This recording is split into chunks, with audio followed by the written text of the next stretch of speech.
आज महाविकास आघाडीच्या कार्यकर्त्यांनी जोरदार जल्लोष केलाय। शिवसेना, काँग्रेस आणि राष्ट्रवादीच्या कार्यकर्त्यांचा उत्साह इथे शिगेला पोहोचला होता। जोरदार घोषणा, फटाक्यांचा आवाज आणि एकमेकांना पेढे भरवून हा आनंद व्यक्त करण्यात आला। नाट्यमय घडामोडींनंतर सत्तेत येणाऱ्या महाविकास आघाडीचं सरकार चांगलं काम करेल असा विश्वासही या कार्यकर्त्यांनी व्यक्त केलाय। अपेक्षा खूप असल्या तरी शरद पवार यांचे आशीर्वाद आहे आणि ते हे सरकार 5 वर्ष टिकेल असं कार्यकर्त्यांनी मत व्यक्त केलंय। उद्धव ठाकरे मुख्यमंत्री होत असले तरी चमत्काराचे शिल्पकार म्हणून फक्त शरद पवार हेच आहेत असं देखील राष्ट्रवादीच्या कार्यकर्त्यांनी ठासून सांगितलंय।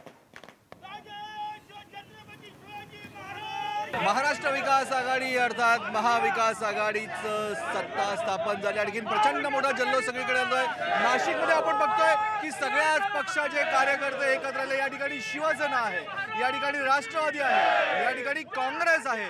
सगळे एकत्र झालेले कार्यकर्ते हे आनंद व्यक्त करण्यासाठी एकत्र आले। हे सरकार महाविकास आघाडीचं शेतकऱ्यांचं, कष्टकऱ्यांचं, कामगारांचं, उद्योजकांचं आणि सामान्य मध्यमवर्गीयांचं सरकार हे आहे। आणि खऱ्या अर्थाने आज शेतकऱ्यांना, मध्यमवर्गीयांना, कामगारांना, कष्टकऱ्यांना, पीडितांना, शोषितांना, आदिवासींना सर्वांना न्याय मिळेल। 100% एक सर्वसामान्यांचं, सर्व नागरिकांचं आणि सर्वसामान्यांना जे अपेक्षित जे सरकार होतं त्या सरकार आलेलं आहे। कुठेतरी आता शेतकऱ्यांना खऱ्या अर्थाने न्याय मिळणार आहे।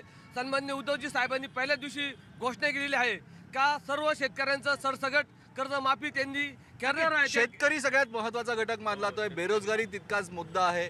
काय अपेक्षा आहे नवीन सरकारकडून? उद्धव साहेबांच्या नेतृत्वाखाली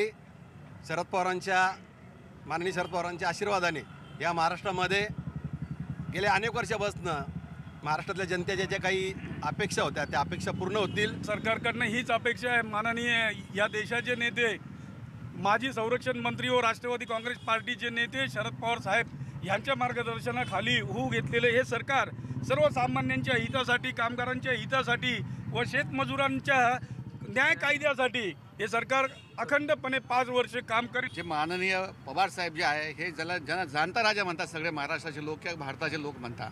म्हणून खऱ्या अर्थाने छत्रपतींच्या आशीर्वादाने जे सरकार म्हणायला यायला पाहिजे ते सरकार आता जाणता राजांच्या दोषीने येणार आहे। आणि मग मला असं वाटतं का जिथं माननीय पवार साहेबांचा आशीर्वाद असेल ते सरकार 5 वर्ष टिकणार आणि आमच्या मनातलं, शेतकऱ्यांच्या मनातलं हे सरकार, मला असं वाटतं की हे 5 वर्ष। तुमच्या बोलण्यातला एक मुद्दा महत्त्वाचा आहे की पवार साहेबांचा आशीर्वाद असेल तर हे सरकार 5 वर्ष टिकणार।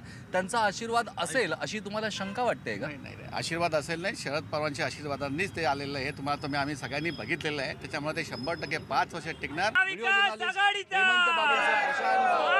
आघाडीचा